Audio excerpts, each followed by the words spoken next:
You know, when I woke up today, I genuinely didn't expect to see a leaked image of my favorite class, the Paladin from D2, making a supposed return to Diablo 4. My heart skipped a beat for a moment. So I took it upon myself to examine this picture further, and here's a quick video discussing the questionable validity of the image's authenticity from a lore and real-world perspective.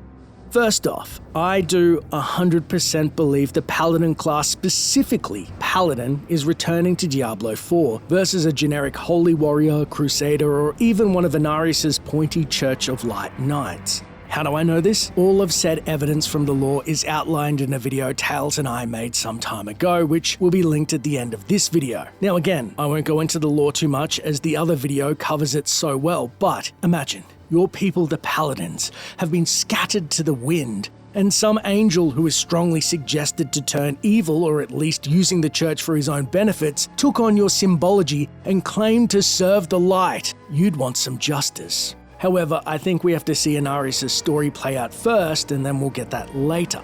Ironically, the same thing happened with the Paladin surviving sect in Diablo 2, when Mephisto bastardized the Zakarum, turned them basically into his puppets, and then had the council become his deformed playthings by shoving shards of his soul stone into them. Gruesome.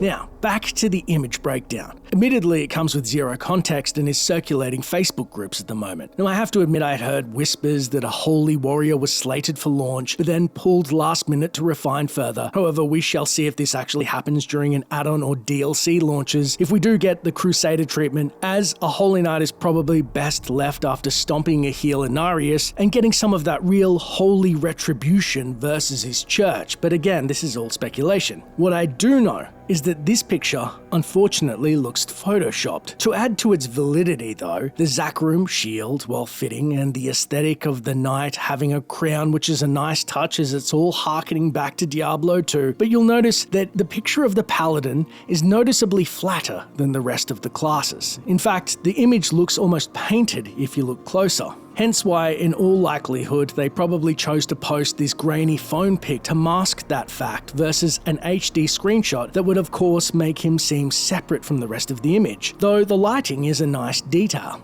However, the final nail in the coffin, as Tails pointed out, is that warping sword of his. Now we can see by its hilt that it is a large sword. You'd expect it to be 3 or 4 foot long, but it does not go past his shield sitting over his left shoulder, and we should see the end of it go all the way past his back, making me believe that this is just a poor crop and they've accidentally cut the tip of the sword out. That is, unless it's the most hilt-heavy dagger known to man, or it's a different sword entirely, maybe broken, but I'm just making excuses now. From that angle, we should have seen the rest of the sword. But that is just my take. Let me know what you think in the comments below.